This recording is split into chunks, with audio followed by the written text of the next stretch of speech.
I was making my final patrol run of the day through the frozen wilderness when a white wolf pup suddenly burst onto the snow-covered road right in front of my truck. The shock hit me so hard that I slammed the brakes with everything I had.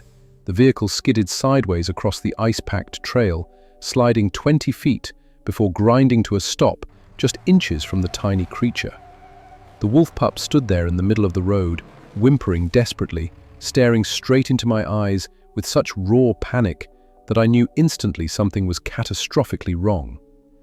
Before we go any further, if true stories of survival and the incredible bond between humans and wolves move you, hit that subscribe button and tap the like. And drop a comment telling me what time it is where you're watching this and what city or country you're from. Now back to what happened next. I killed the engine and stepped out into the bitter cold. The temperature was hovering around -20 degrees Fahrenheit, and the wind cut through my ranger jacket like a knife. I tried waving my arms to shoo the pup away from the road, worried another vehicle might come through, but instead of running, the pup did something that stopped my heart. It jumped up, braced its tiny paws against my knees, and let out a howl so pleading, so full of desperate urgency, that I felt my chest tighten. The pup looked up at me with those piercing blue eyes that white wolves are known for, then suddenly spun around and bolted into the snow-covered spruce forest, constantly looking back to make sure I was following. Every few yards it would stop, turn, and howl again, a high-pitched, almost childlike sound that echoed through the frozen trees. I grabbed my emergency pack from the truck, rope, water, first aid kit, flares, and followed the pup into the woods. My boots crunched through 2 feet of fresh powder as we pushed deeper into the forest. The spruce branches hung low, weighted down with snow, and the landscape was painted in endless shades of white and grey. We moved through the wilderness for about 3 minutes, the pup leading me with determined purpose, until it suddenly stopped near a massive fallen pine tree and ran toward a dark opening in the ground. As I got closer, my blood ran cold. It was a poacher's trap, a pit dug deep into the frozen earth, camouflaged with branches and snow until some unfortunate animal stepped on it. The pit was at least 8 feet deep, carved into the permafrost, and at the bottom lay a fully grown white wolf. She was an alpha female, I could tell immediately by her size and bearing, but she was barely moving, just the slight rise and fall of her sides as she struggled to breathe. Her white fur was matted with frozen blood and dirt, and when she tried to lift her head to look up at me, I saw her eyes were clouded with exhaustion and dehydration. Her tongue hung dry from her mouth, and I could see cuts and abrasions on her paws where she had desperately tried to claw her way out. She had been down there for at least 2 days, maybe more. The pup ran around the edge of the pit, crying out to its mother, who could only whimper weakly in response. I yanked the radio from my belt and pressed the call button with shaking fingers. "Base, this is Marcus. Emergency situation. Adult white wolf, trapped in poacher pit. Critical condition. Need immediate rescue team with winch equipment and wildlife veterinarian. Sending coordinates now." The crackling response came 5 seconds later from our dispatcher, Sarah. "Copy that, Marcus. Dispatching Emma and the team. ETA 35 to 40 minutes. Stay safe out there." 35 minutes. In this cold, with that wolf's condition already critical, every minute mattered.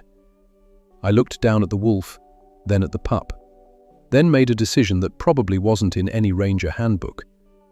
I tied my climbing rope to the trunk of the massive pine tree, double-checked the knot, and then began my descent into the pit. The frozen earth walls were covered in ice, and I had to carefully plant my boots with each step. 10 seconds later, I was standing at the bottom of the pit, next to the wolf. It watched me with its cloudy eyes and tried to growl, but its voice was little more than a muffled growl. Moving slowly, I bent down and took out my water bottle.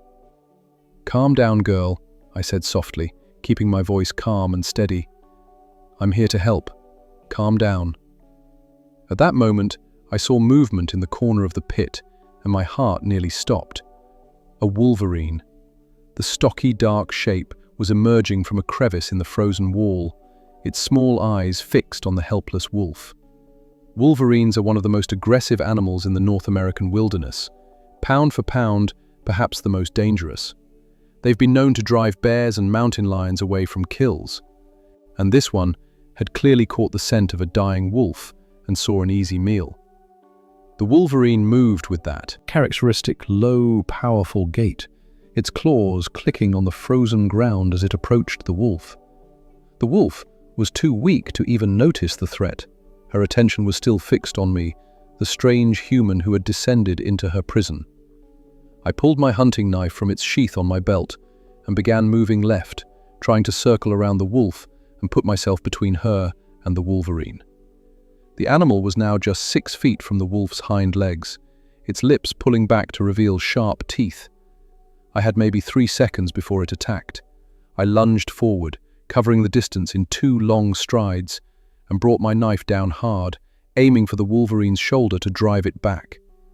The blade caught the animal's thick fur, and it spun with shocking speed, snapping its jaws at my hand. I jerked back, then kicked forward, my boot connecting with the wolverine's side. The animal snarled, a sound like grinding metal, but the kick was enough to send it tumbling backward. The wolverine scrambled to its feet, clearly deciding that I was too much trouble, and retreated back into the crevice it had emerged from, disappearing into the darkness. I stood there, breathing hard, adrenaline flooding my system. The wolf was watching me now, with what I swear looked like surprise in her eyes. "You're welcome," I muttered, turning back to her. I knelt down a safe distance from her muzzle and uncapped my water bottle. "Now let's get some water in you before anything else goes wrong." I crawled closer on my knees, moving inch by inch, and began pouring a thin stream of water directly onto her tongue and into her slightly open mouth. The moment the moisture hit her, her eyes cleared just a fraction, and she began lapping desperately at every drop. I let her drink slowly, controlling the flow. Too much too fast could make her sick. She drank almost the entire 32-ounce bottle, and when she finally turned her head away, I could see some strength returning to her eyes. I examined her paws carefully. They were torn and bloody from her escape attempts, but nothing looked broken. She wouldn't be running anytime soon, but she'd survive if we could get her out of here. The wolf closed her eyes and made a sound that was almost like a sigh of relief.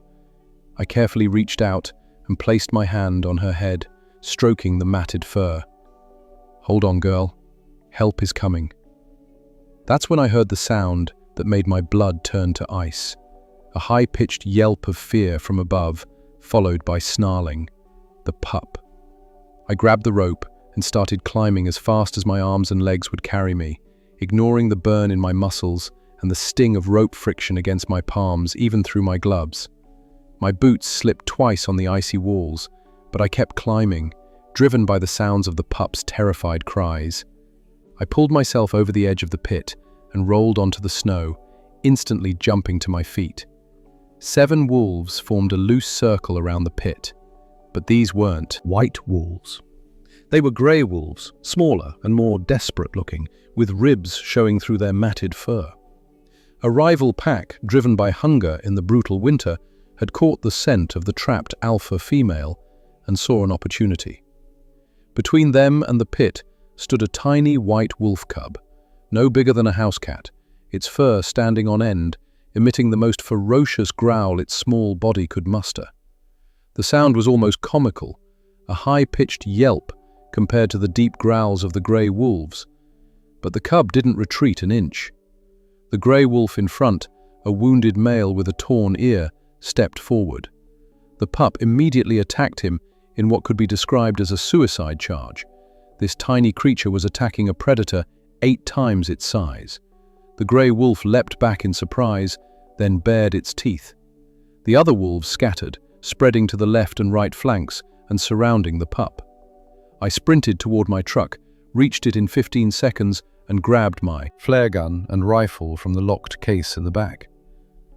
I loaded the flare gun as I ran back, my heart hammering against my ribs.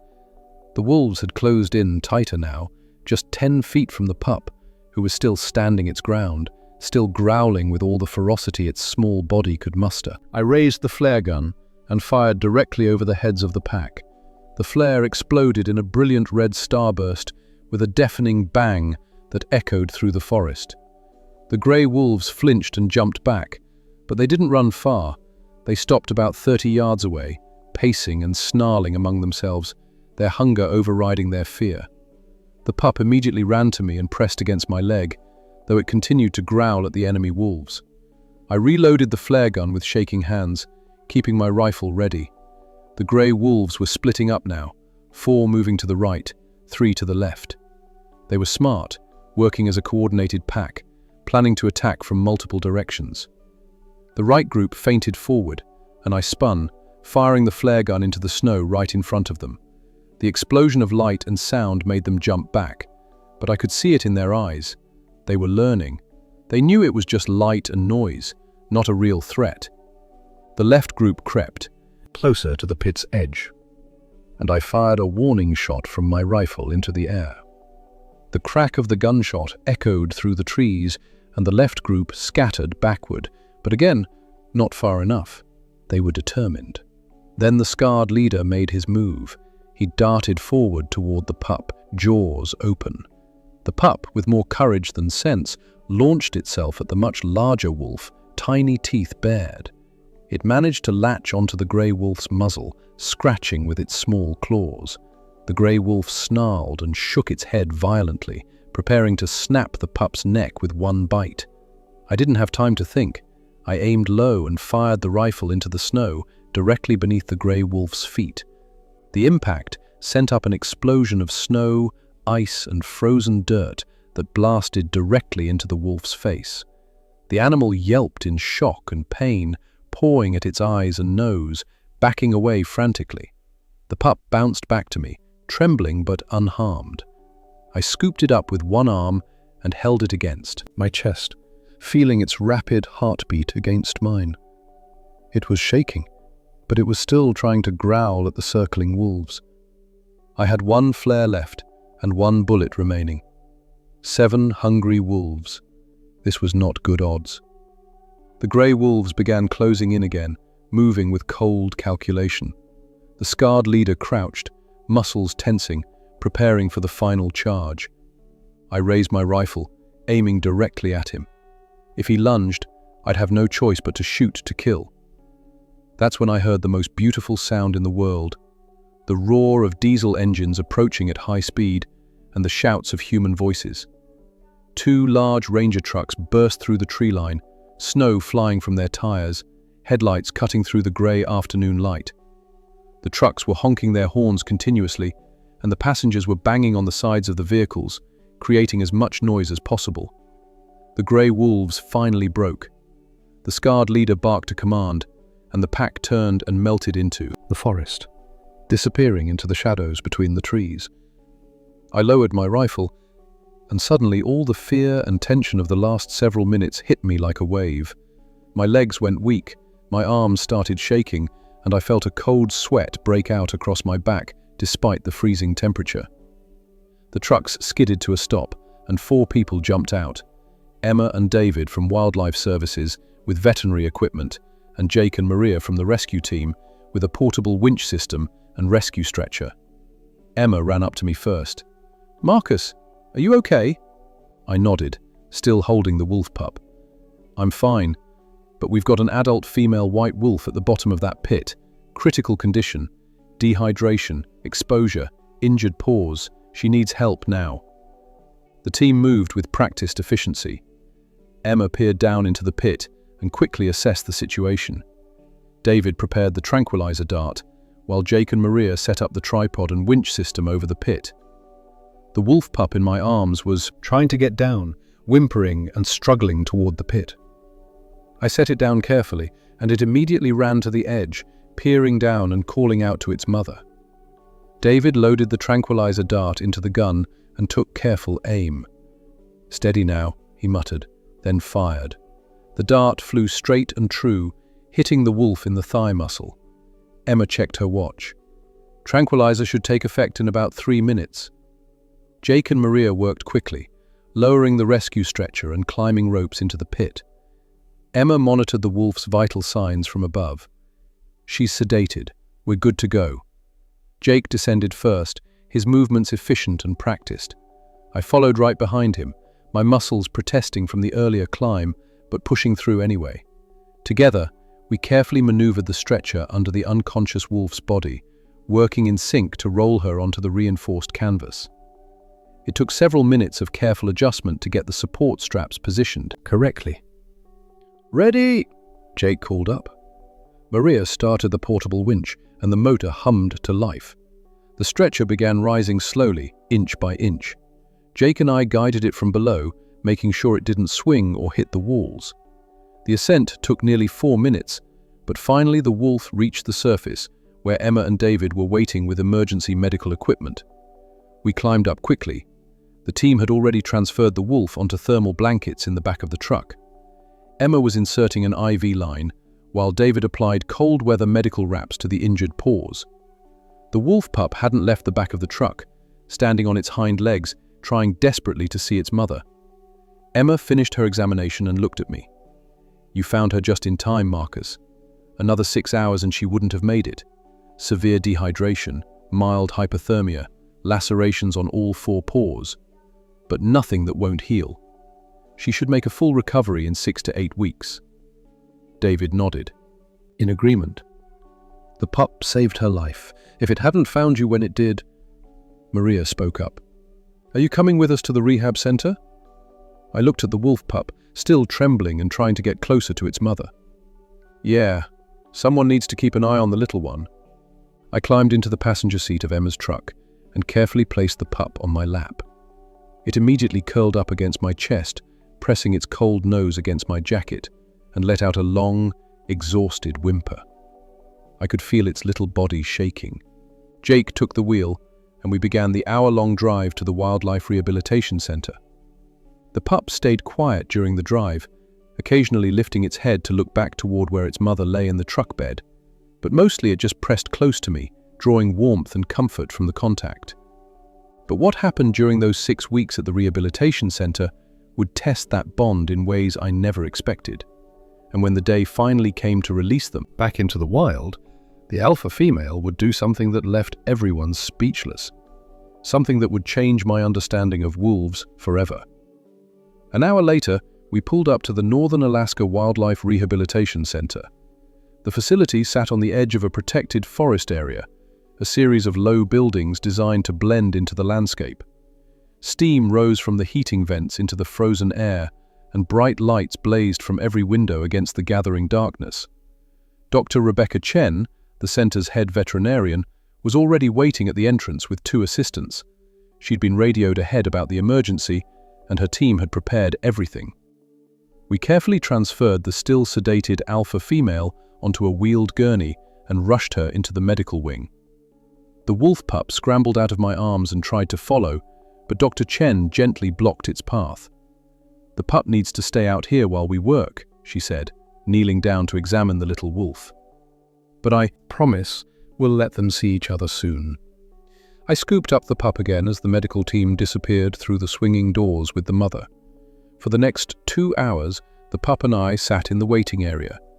The little wolf was restless, pacing back and forth on my lap, whining constantly, its blue eyes fixed on those closed doors. Finally, Dr. Chen emerged, pulling off her surgical gloves. "She's stable. We've got her on IV fluids, antibiotics for the lacerations, and pain medication. She's weak, but her vitals are improving. She's a fighter." "Can the pup see her?" I asked. Dr. Chen nodded. "Follow me, but we need to keep them separated by glass for now. The mother needs rest, and we can't risk the pup interfering with the medical equipment."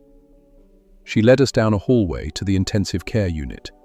Through a large observation window, I could see the alpha female lying on a thick bed of blankets, surrounded by monitoring equipment.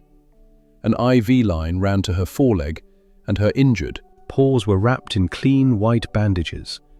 The moment the pup saw its mother, it let out a desperate howl and tried to leap from my arms toward the window. I held on tight while the pup scratched at the glass, crying out to the wolf on the other side. The alpha female lifted her head slightly and made a soft chuffing sound in response. We've set up an adjacent room for the pup, Dr. Chen explained. It has a window looking into the mother's room.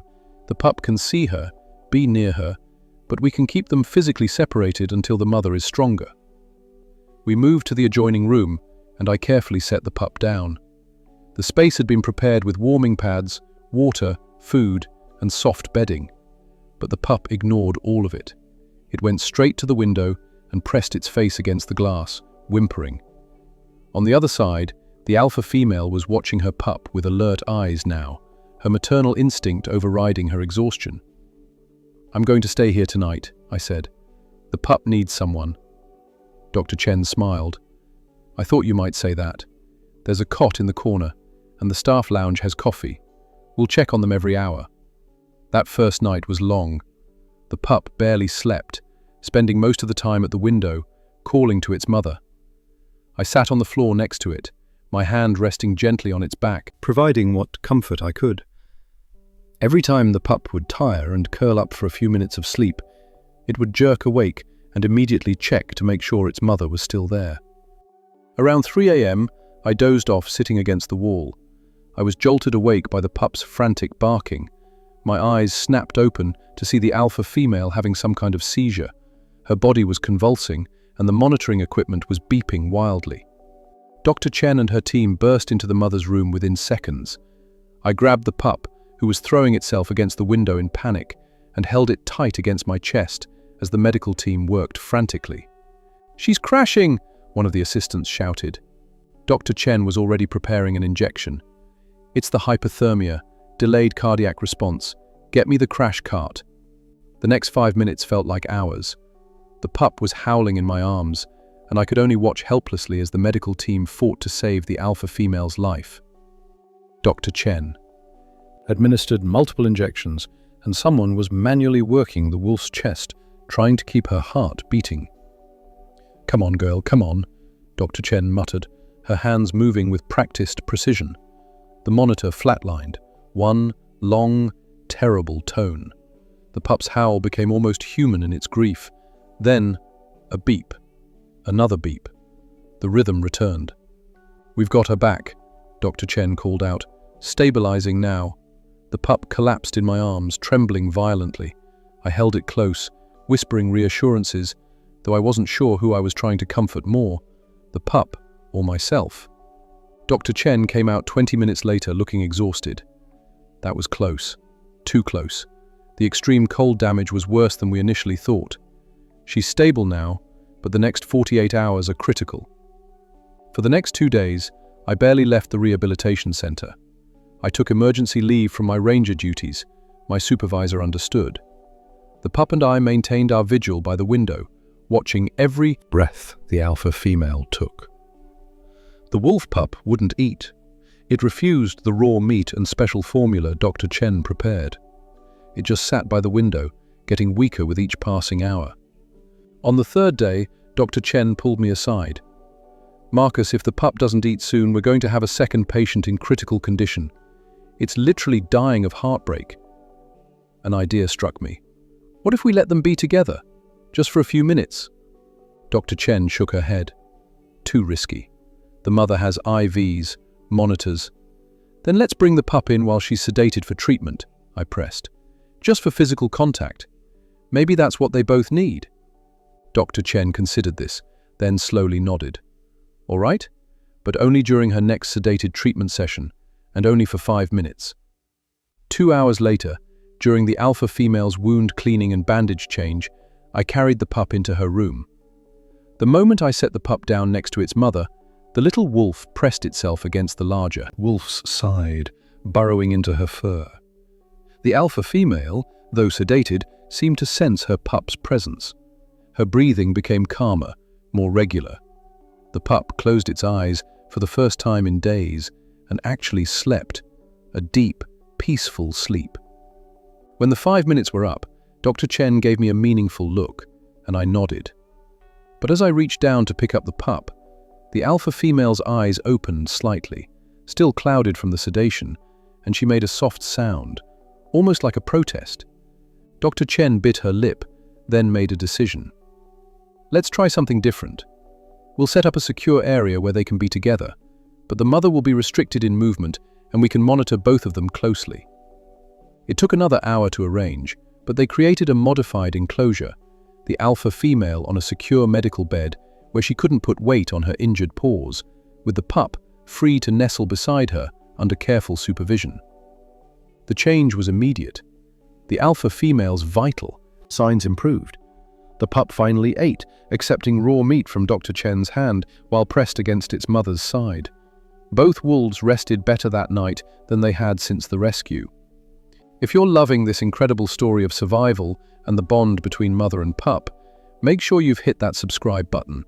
We share true wilderness stories like this every week on Arctic Wolf Legends.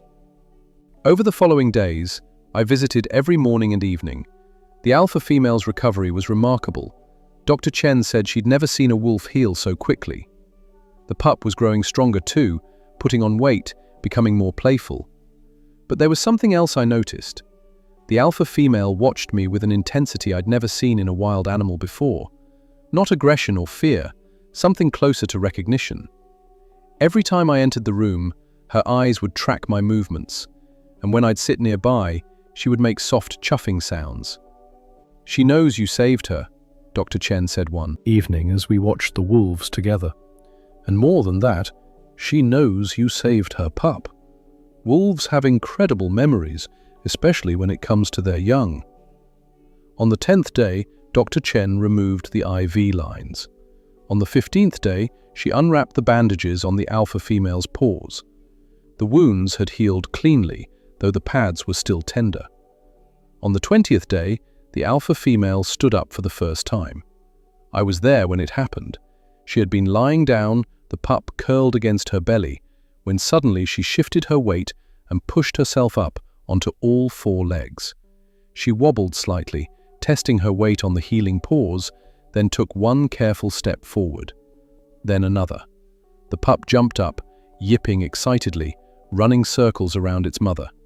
The alpha female took 6 steps, the length of the enclosure, then turned and walked back. She was limping slightly, favoring her front right paw, but she was walking. She walked directly to where I stood outside the enclosure and stopped right in front of me, with only the fence between us. We were eye to eye, just 3 feet apart. She held my gaze for a long moment, then did something that made my breath catch. She lowered her head and pressed her forehead against the fence, right where my chest was. "I'll be damned," Dr. Chen whispered from behind me. "That's a gesture of trust and gratitude. I've been working with wolves for 15 years, and I've never seen one do that with a human." Over the next 3 weeks, the alpha female regained her full strength. She and the pup were moved to a larger outdoor enclosure where they could run and play. I watched as the mother taught her pup essential survival skills: how to pounce, how to track scents in the snow, how to communicate with different howls and body language. The pup was growing fast, already twice the size it had been when I first met it. Its puppy fur was being replaced by the thick double coat of an adult white wolf. But it hadn't forgotten me. Every time I visited, it would bound over to the fence, tail wagging, making happy yipping sounds. During the 6th week, Dr. Chen called me into her office. "They're ready, Marcus. The alpha female is at full health. The pup is developing perfectly. It's time to return them to their territory." I knew this moment was coming, but it still hit me harder than I expected. "When?" "2 days from now. We'll release them in a protected section of their original range, far from the poacher trap area. We've been monitoring the local wolf populations. The grey pack that attacked has moved on, and there's good prey availability in the sector." I nodded slowly. "I want to be there for the release." "I wouldn't have it any other way," Dr. Chen smiled. Those last 2 days, I spent every spare moment at the center.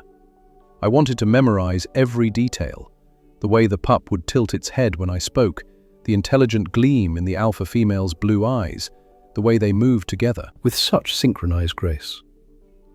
On the morning of the release, I arrived at dawn. The sky was just beginning to lighten, painting the snow-covered landscape in shades of pink and gold. The temperature was a relatively mild -5 degrees, perfect conditions. The transport truck was already prepared, with a large, secure crate in the back. Emma, David, Jake, and Maria had all volunteered to help with the release. Dr. Chen would lead the operation. Loading the wolves was surprisingly easy. The alpha female seemed to understand what was happening. She walked calmly into the crate, the pup following close behind. There was no panic, no resistance, just a quiet acceptance. The drive to the release site took 45 minutes. We headed deep into the protected wilderness, following ranger trails that were rarely used. Finally, we reached the location Dr. Chen had selected, a wide meadow surrounded by spruce forest, with a partially frozen stream running through it. Fresh tracks in the snow showed that deer and moose frequented the area. It was perfect wolf territory. We positioned the crate so it faced the open meadow, then everyone backed away about 50 yards, giving the wolves space. Dr. Chen looked at me. "You should be the one to open it, Marcus. You're the one who saved them." I walked slowly to the crate, my heart pounding. I could see both wolves inside, alert and waiting. The pup's tail was wagging slightly. The alpha female was perfectly still, watching me with those piercing blue eyes. I reached for the latch, paused for just a moment, then pulled it open. The door swung wide, and golden morning sunlight flooded into the crate. For several seconds, neither wolf moved. Then, the alpha female stepped forward, out into the snow. She paused at the threshold, lifted her head, and breathed deeply. The scent of her territory, of freedom, of home. Her whole body seemed to relax, and she let out a soft howl, not of distress, but of pure joy. The pup bounded out after her, immediately romping through the fresh snow, rolling and playing, finally able to express its energy without the confines of an enclosure. The alpha female watched her pup play for a moment, then turned back to face me. She walked forward, closing the distance between us to just 5 feet. "You should get back," Emma whispered urgently from behind me. "That's a wild wolf, Marcus." But I didn't move. Neither did the alpha female. We stood there, human and wolf, looking at each other across that small space. I saw intelligence in those eyes, and memory, and something else. A connection forged in that desperate day when everything had hung by a thread. The alpha female took another step closer, then another. Now she was just 3 feet away. She lowered her head, and in a gesture that mirrored what she had done at the rehabilitation center, she pressed her forehead gently against my chest. I could feel the warmth of her breath, the softness of her fur against my jacket.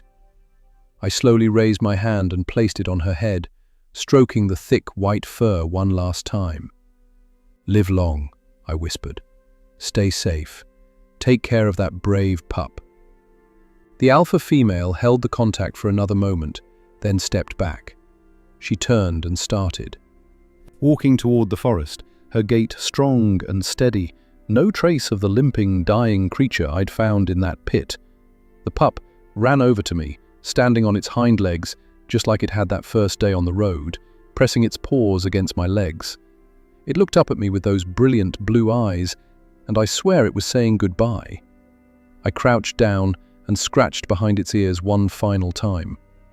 "You're the bravest little wolf I've ever met. Don't forget that." The pup licked my face, then bounded off after its mother. I watched them cross the meadow together, the alpha female strong and majestic, the pup energetic and curious, playing in the snow as they walked. They reached the tree line and paused. Both wolves turned back to look at me one last time. The alpha female lifted her head and howled, a long, haunting sound that echoed across the meadow and through the forest. The pup joined in with its own higher-pitched howl. Together, their voices filled the morning air with a sound so beautiful, so wild and so free that I felt tears sting my eyes. Then they turned and disappeared into the shadows of the spruce trees, becoming one with the wilderness they belonged to. I stood there for a long time, even after the rest of the team had packed up and headed back to the trucks. The meadow was silent again, just the soft whisper of wind through the trees and the occasional call of a raven overhead. "You ready to go?" Dr. Chen asked gently, walking up beside me. "Yeah," I said, though I didn't move. "Yeah, I'm ready." As I turned to leave, something caught my eye. Tracks in the snow. The alpha female's large paw prints and the pup's smaller ones, side by side, heading into the forest. I followed them with my eyes as far as I could see until they vanished among the trees. But this wasn't the end of the story, not even close, because 3 weeks later, something happened that would bring us back together in the most unexpected way. And this time, the alpha female would be the one doing the saving. 3 weeks passed. I threw myself back into my ranger duties, trying not to think about the 2 white wolves now roaming free somewhere in the vast wilderness. But every patrol, every time I drove through that section of the territory, I found myself scanning the tree lines, hoping for just a glimpse of white fur against the snow. It was a Tuesday afternoon when everything changed. I was performing my routine patrol duty in the 7th sector, a remote area about 15 miles from where we had released the wolves. The temperature had dropped to -30 degrees overnight, and a storm was approaching from the north. I could see dark clouds gathering on the horizon. I wanted to check a few emergency supply depots and make sure the stocks were full before the weather worsened. The road was dangerous. Nearly a meter of fresh snow had fallen the previous week, and I was driving slowly, the truck's chains barely providing traction on the steep, winding road. To my right was a solid wall of snow-covered rocks. To my left was a sheer cliff dropping down to a valley, perhaps 20 meters deep. I was navigating a particularly tight curve when I heard it, a deep, grinding crack that echoed through the valley. Ice shelf collapse. I had maybe 2 seconds to process what was happening before the entire section of road beneath my truck gave way. The ground just disappeared, and suddenly I was falling, the truck tilting sideways at a sickening angle. The world became a chaos of motion, tumbling, crashing, the screech of metal on rock. The truck rolled once, twice, 3 times down the slope. My seatbelt kept me pinned as the vehicle smashed through small trees and bounced off boulders. The windshield shattered, spraying glass everywhere. Something slammed into my left shoulder with brutal force, and I felt something break. Then, with one final bone-jarring impact, the truck came to rest, wedged between 2 large rocks, about 40 feet down the ravine wall, tilted at a 45-degree angle with the driver's side facing downward. For a long moment, I just hung there in the seatbelt, disoriented and struggling to breathe. My left arm was screaming in pain, definitely broken. Blood was running down my face from a cut somewhere on my scalp. My ribs ached with every breath, probably cracked but not broken through. I tried to move and immediately regretted it. The truck shifted with a metallic groan, settling another few inches. Looking down through the shattered driver's side window, I could see the bottom of the ravine another 20 feet below, a tumble of sharp rocks and frozen stream bed that would certainly kill me if the truck fell the rest of the way. My radio had been torn from its mount during the roll and was somewhere in the wreckage. My cell phone was in my jacket pocket, but when I managed to pull it out with my good hand, the screen was shattered and dead. I was trapped, injured, with no way to call for help, in a ravine where no one would think to look for me, with a storm moving in and temperatures that would drop to fatal levels after dark. And it was already late afternoon. I tried to think through the situation logically, fighting down the panic. The emergency locator beacon, where was it? I twisted my neck, ignoring the pain, and spotted it still mounted on the dashboard. I reached for it with my good arm, stretching as far as the seatbelt would allow. My fingers brushed the edge of it. I strained harder, and the truck shifted again with an ominous grinding sound. Small rocks clattered down from above, bouncing off the vehicle. The truck was barely stable. Any significant movement could send it tumbling the rest of the way down. I froze, breathing shallowly, and withdrew my arm. The beacon was just inches out of reach, but those inches might as well have been miles. Okay, new plan. I had emergency supplies in the back, if I could get to them. But reaching the back meant climbing upward through the tilted vehicle, and any movement risked destabilizing the truck's precarious position. That's when I heard it, A howl, distant but clear, cutting through the cold air. My heart skipped. I knew that howl. Another howl joined the first, higher pitched. The pup. "Here!" I shouted, my voice hoarse. "Down here!" The howling stopped. For a terrible moment I thought I'd imagined it, that my injured brain was playing tricks on me. Then I heard movement above, the sound of something moving through the snow and brush along the ravine's edge. A white face appeared at the top of the ravine, peering down, the alpha female. And right beside her, the pup, now significantly larger, its juvenile coat transitioning to adult fur. They had found me. The alpha female looked at the wrecked truck, at me trapped inside, and I saw her body tense. She understood. She began, making her way down the steep slope, her paws finding perches on the icy rocks with the sure-footedness of a predator born to this terrain. "No, wait!" I started to say, worried she'd get hurt trying to help, but she was already halfway down, moving with careful purpose.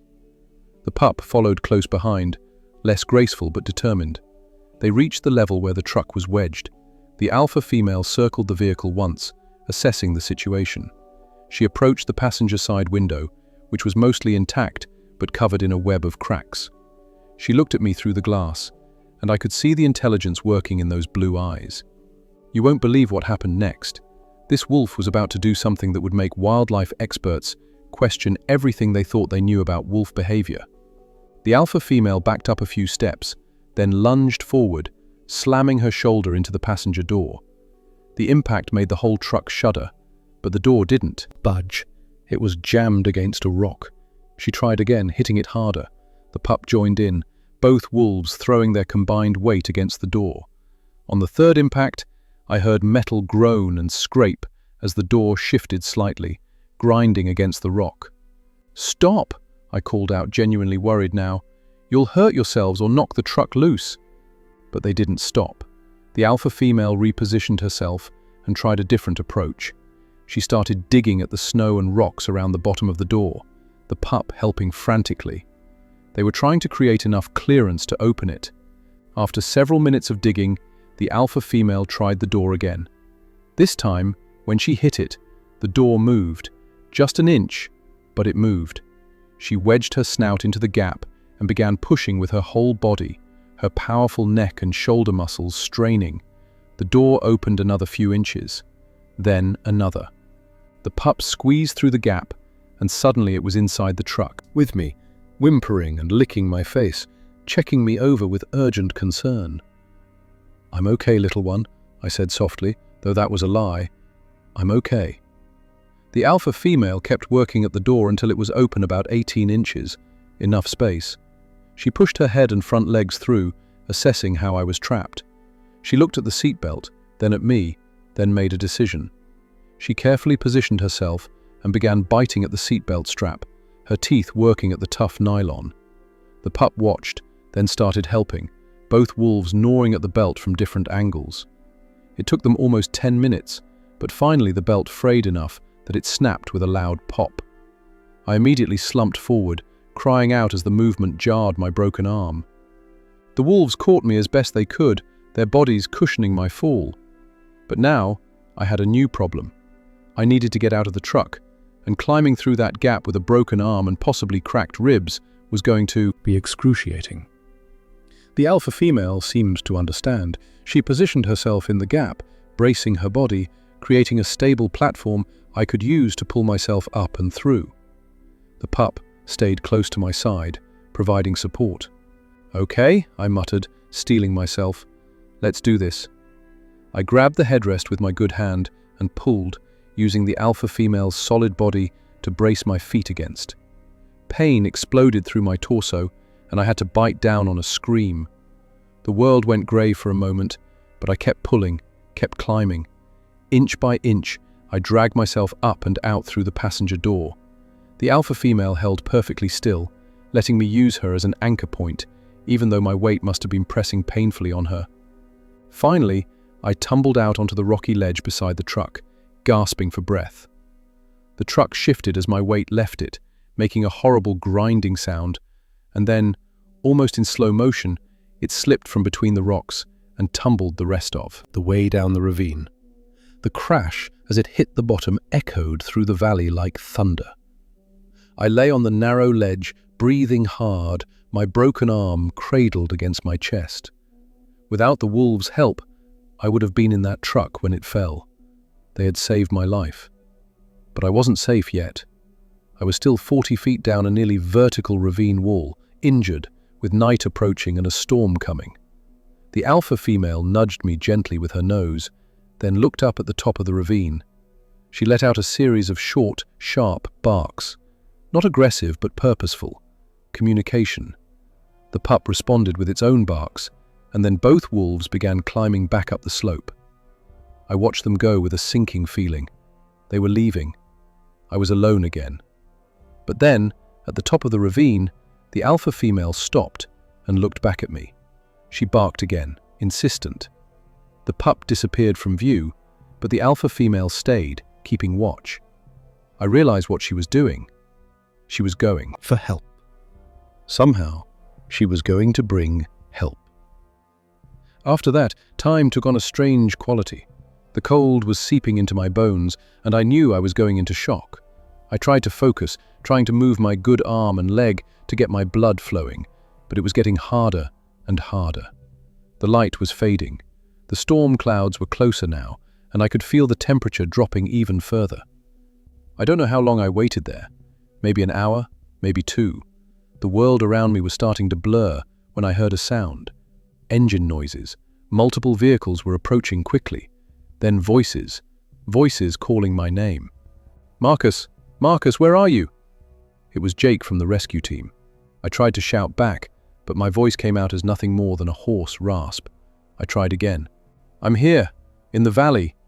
Within minutes, rescue personnel appeared at the top of the ravine, lights blazing in the gathering darkness. And right there with them, leading the way, was the alpha female. Jake spotted me and immediately radioed the situation. "We've got him. He's alive, about 40 feet down on a ledge, bringing rescue equipment now." As the team set up their ropes and harnesses, I watched the alpha female. She sat at the edge of the ravine, the pup beside her, watching everything with alert attention.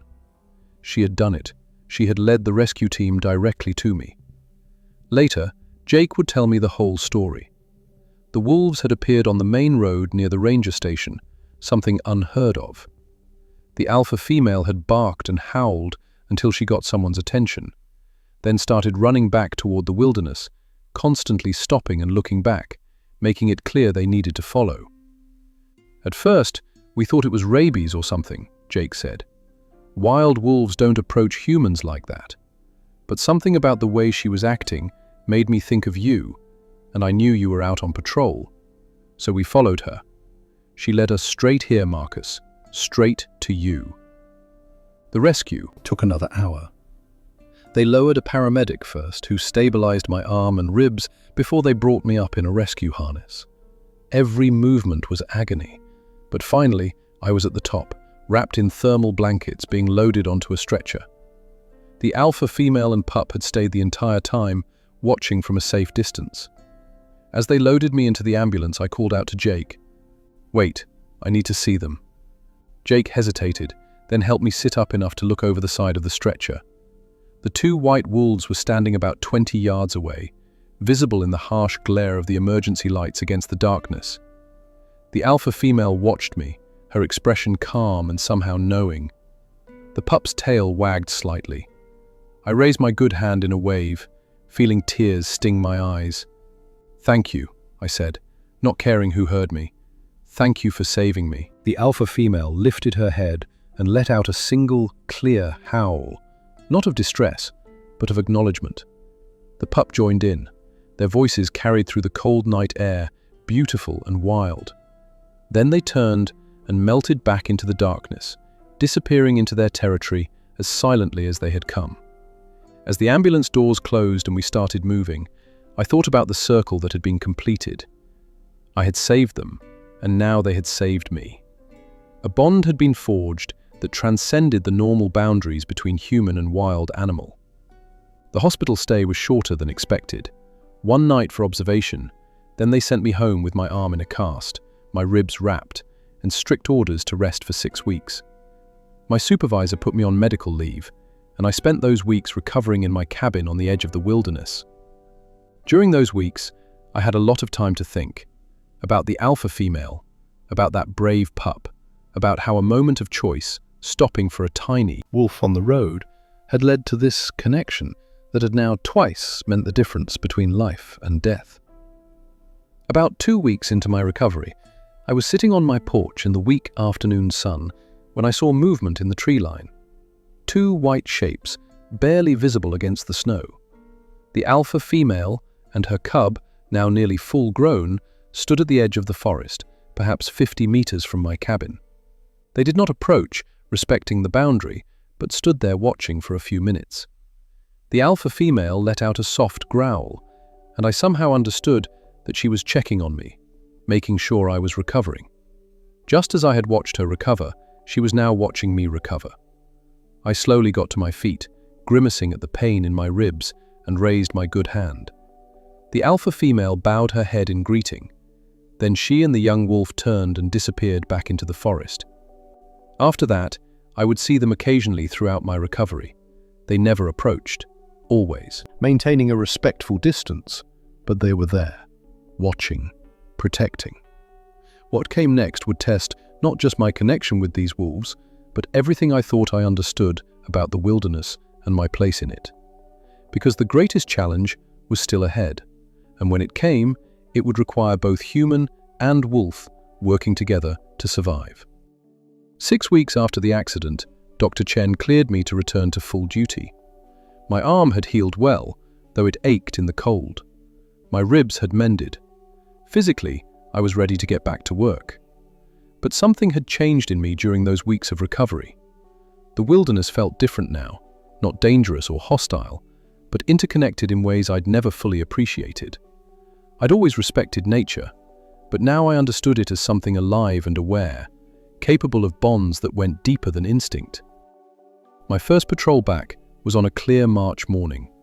The temperature had risen to a balmy 10 degrees above zero, and the sun was brilliant against the snow. I was checking on wildlife corridors in the northern section when I got an urgent radio call from Sarah at dispatch. "Marcus, we have a situation. Multiple reports of an illegal hunting camp in Sector 12. Witnesses say they heard gunshots and saw snowmobiles. Fish and Wildlife is sending officers, but they're 2 hours out. You're the closest ranger." Sector 12. My blood went cold. That was the heart of White Wolf territory, the same area where we'd released the alpha female and her pup. "I'm 20 minutes away," I said into the radio. "Heading there now." I pushed the truck as fast as I dared on the snow-packed roads. Poachers in that sector could only mean one thing: they were hunting wolves. White wolf pelts brought astronomical prices on the black market, and a pristine adult pelt could sell for $50,000 or more. I reached the access point to Sector 12 and switched to my snowmobile, which could navigate the narrow forest trails faster. The machine roared to life, and I raced into the woods, following the GPS coordinates Sarah had sent. I heard the gunshots before I saw anything, 3 rapid cracks that echoed through the forest. My heart was pounding as I accelerated, weaving between trees, snow spraying up behind me. I burst into a clearing and took in the scene in an instant. 3 men on snowmobiles, all armed with high-powered rifles. And there, backed against a rocky outcrop with nowhere to run, were 5 white wolves. The alpha female, her now grown pup, and 3 others I didn't recognize. A pack. She'd found others of her kind and formed a family. One of the wolves, a smaller female, was already down, blood staining the snow beneath her. The others were arranged defensively, the alpha female at the front, her lips pulled back in a snarl. The poachers were circling, looking for clean shots. They hadn't noticed me yet. "Federal Ranger!" I shouted, pulling my service weapon. "Drop your weapons now!" The 3 men spun toward me. For a moment, nobody moved. Then, one of them, a tall man with a scarred face, raised his rifle toward me. "Bad choice, friend," he said. Should have kept driving. The alpha female made her move in that instant.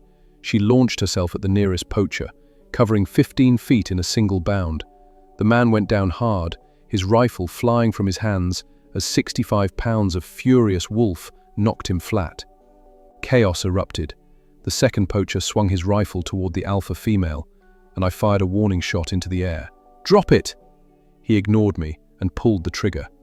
The shot went wild as the grown pup, now a magnificent young adult wolf, slammed into him from the side. The young wolf's jaws clamped onto the man's arm, and he screamed, dropping his weapon. The third poacher, Scarface, aimed his rifle at me and fired. I dove behind my snowmobile as the bullet punched through the windshield where my head had been a second before. I rolled, came up, and fired back, not to kill, but to disarm. My bullet hit the stock of his rifle, splintering the wood and tearing it from his hands. "Stay down!" I shouted at him, but he was already running for his snowmobile. The first poacher, the one the alpha female had taken down, was stumbling after him, his jacket torn and bleeding from multiple bite wounds. The second poacher wrenched free from the young wolf and ran as well, clutching his mangled arm.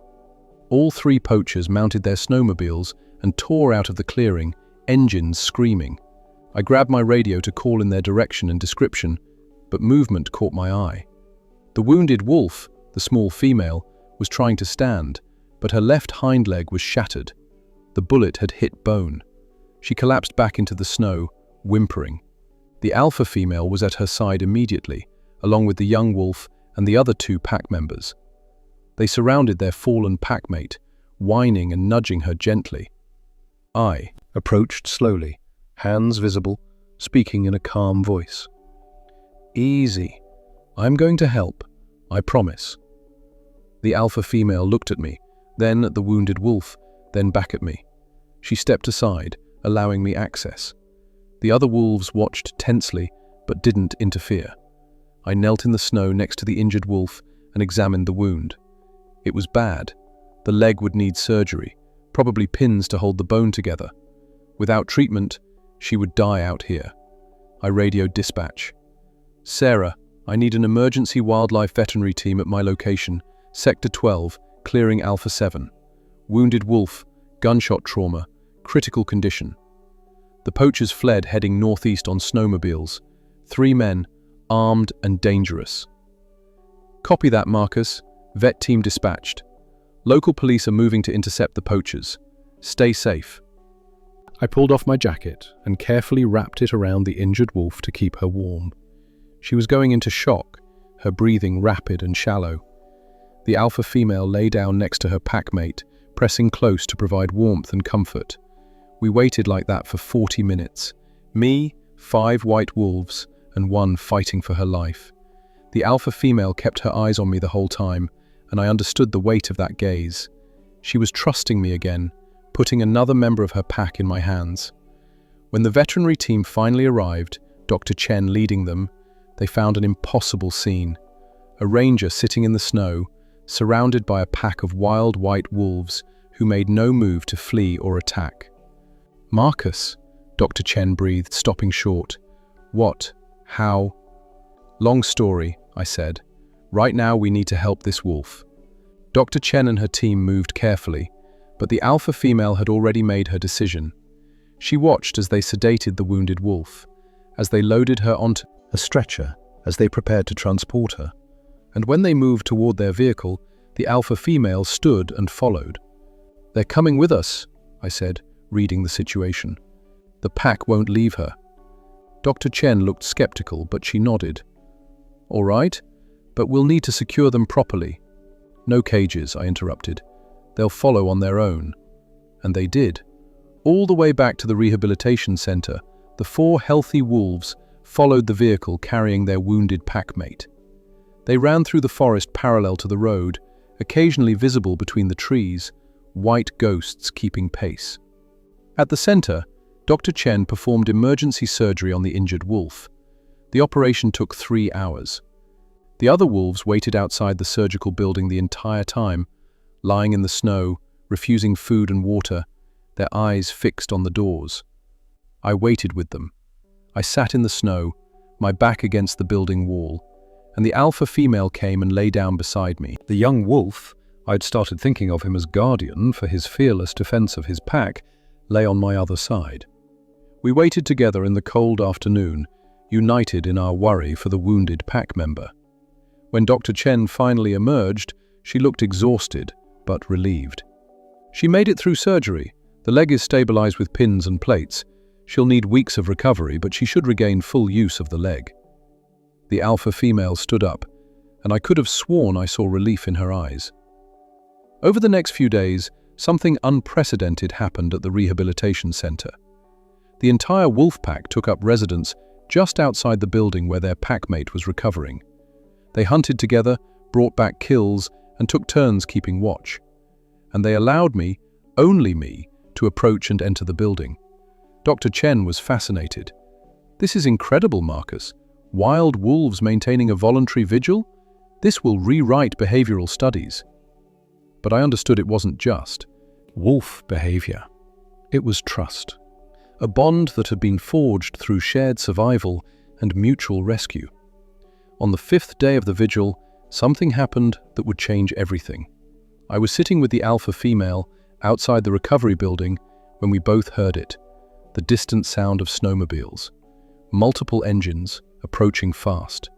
The alpha female's head snapped up, her body going rigid. A low growl rumbled in her chest. The other wolves were immediately alert, moving into defensive positions. Then I saw them, 8 snowmobiles emerging from the tree line, circling the rehabilitation center. I recognized Scarface on the lead machine. They'd come back, and they'd brought reinforcements. I grabbed my radio. "Sarah, multiple armed poachers at the rehabilitation center, possibly the same group from Sector 12. Need immediate backup." "Backup is 20 minutes out, Marcus. Federal agents are en route." 20 minutes. I looked at Dr. Chen and her 2 assistants who had come, outside at the sound of the engines. Then I looked at the wolves. "Get inside the building," I told the humans. "Lock the doors. Don't come out until I give the all clear." "Marcus, you can't face 8 armed men alone," Dr. Chen protested. "I'm not alone," I said, looking at the alpha female. The poachers had stopped their snowmobiles in a rough semicircle, about 50 yards out. Scarface dismounted, rifle in hand. The others followed his lead. "We just want the wolves," Scarface called out. "You walk away. Nobody gets hurt." "Not happening," I shouted back. "Federal agents are already on their way. You leave now, you might outrun them." Scarface laughed. 20 minutes? We'll be done and gone in 10. The poachers began to advance and spread out to surround the building. There were 8 of them, and I was alone. Even with my service weapon, this was impossible. But then the alpha female stepped forward and came to my side. Guardian came to my other side, the other 2 healthy wolves. A young male and an injured old male I called Greyback took positions beside us. 4 wolves and 1 human against 8 armed men. Scarface paused, his confidence slightly shaken. "Those wolves can't save you." The alpha female's response was to raise her head and howl, a long, echoing howl that pierced the cold air. The Guardian joined her, then the others. Their combined voices created such a powerful, such a primal challenge that a few of the poachers actually took a step back. And then from the forest behind the poachers, other howls answered, many other howls. Shapes began emerging from the tree line, more white wolves, at least a dozen of them. The alpha female's call had summoned every wolf pack in the territory. They'd come to defend one of their own. The poachers were now surrounded, humans and wolves on one side, wolves behind them, wolves emerging from both flanks. I'd never seen anything like it. Multiple wolf packs, natural competitors, working together. "This is your last chance," I called out. "Drop your weapons and surrender, or face the consequences." One of the poachers, a younger man who looked terrified, immediately dropped his rifle and raised his hands. "I'm out. This is crazy. I'm done." 2 others followed his lead, but Scarface and 4 of his crew still held their weapons, looking from the wolves to me and back again. "They're just animals," Scarface snarled, but I could hear the fear in his voice now. They won't attack humans. It's against their nature. You shot one of their pack, I said quietly. Their nature is to protect their family. You want to test that theory? As if understanding my words, the alpha female took a slow step forward. Every wolf in the clearing did the same, moving in synchronized silence. Dozens of wolves, all advancing together. The 4 remaining poachers broke. They dropped their rifles and ran for their snowmobiles. Scarface was the last to run, fury and fear warring on his face. But even he finally threw down his weapon and fled. The wolves didn't pursue. They simply stood there, a living barrier, as the snowmobiles roared to life and tore away into the forest. I collapsed to my knees in the snow, shaking with adrenaline. The alpha female approached and pressed her forehead against my shoulder. Our gesture, our bond. Federal agents arrived 12 minutes later and found a scene they couldn't quite process. A ranger surrounded by multiple wolf packs, all sitting calmly in the snow, while Dr. Chen and her team moved among them, apparently comfortable with the wild animals. The agents did recover all the dropped weapons and managed to catch 6 of the 8 poachers within the hour. Scarface and 1 other escaped, but were arrested 3 days later, trying to cross into Canada. The wounded wolf, Dr. Chen named her Hope, recovered fully over the next 6 weeks. The alpha female and her pack maintained their vigil the entire time, and the other wolf packs gradually returned to their territories, though they would occasionally appear on the center's perimeter, checking in. On the day of Hope's release, the entire staff gathered to witness it. Hope could walk now with only a slight limp, and Dr. Chen was confident she'd regain full mobility in time. We took all 5 pack members back to their territories, to the meadows where I had first released the alpha female and her cub. It felt like a cycle had been completed. I opened the transport cage myself, and the wolves stepped out into the golden morning light. Hope tested her healing leg, taking cautious steps at first, then walking more confidently. The pack surrounded her, gently nudging her and playfully rubbing their bodies against hers to celebrate her recovery. The alpha female turned back one last time. She walked toward me, and I knelt to meet her eye level. We stayed like that for a long time, this wild creature and the human who had become part of her story. She pressed her forehead against mine, the deepest gesture of trust and bonding, and my eyes filled with tears. "Thank you," I whispered, "for everything, for showing me what is possible." She took a step back, then did something she had never done before. She bowed her head in what clearly appeared to be a gesture of greeting, a sign of respect and gratitude, and I returned the gesture. Guardian came forward next, now a fully grown wolf as large as his mother. He head-butted my shoulder affectionately, and I scratched behind his ears one last time. "Stay brave, Guardian. Keep your family safe." Hope approached last, moving carefully on her healing leg. She licked my hand, a simple gesture, but it carried the weight of a life saved and a debt acknowledged. Then the 5 wolves turned as one and began moving across the meadow. I watched them go, the alpha female leading, Guardian at her side, Hope moving carefully but steadily, the other 2 pack members bringing up the rear. They moved with the synchronized grace of a true family, of wolves who had faced death and danger together and emerged stronger. At the tree line, the alpha female stopped and looked back. She lifted her head and howled one final time, a sound of joy, of freedom, of gratitude. The other wolves joined in, their voices blending in a symphony that echoed across the valley. I stood there long after they disappeared into the forest, listening to their howls fade into the distance. Dr. Chen came to stand beside me. "You know this is going to make you famous, right?" she said. "The ranger with a bond to wild wolves. The media will be all over this story." I shook my head. "This story doesn't belong to me.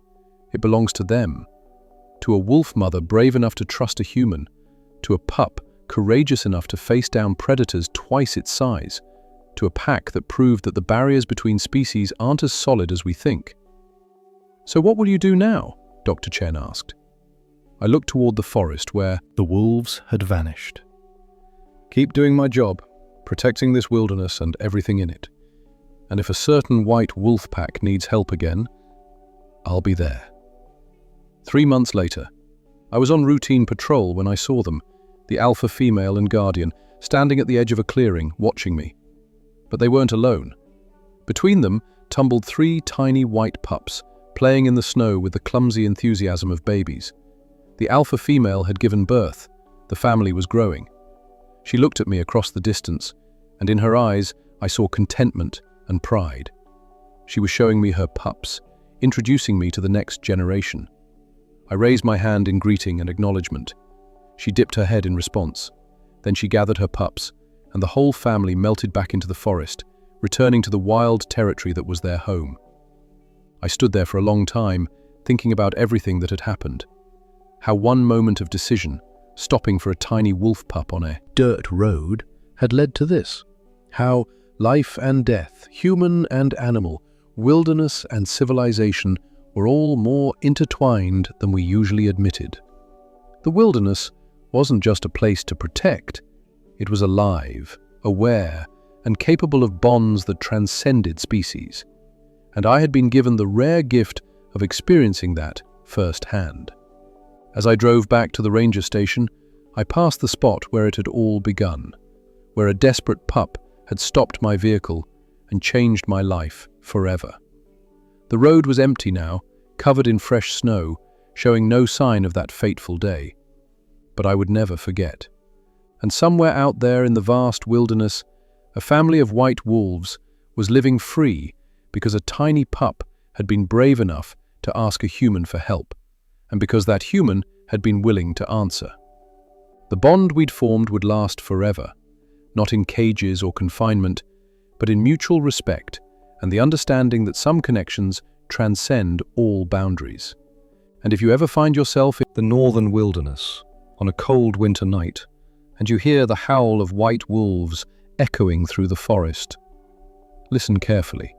You might just hear in those voices a story of courage, survival, and the unbreakable bond between a ranger and the wolves he saved, and who saved him in return.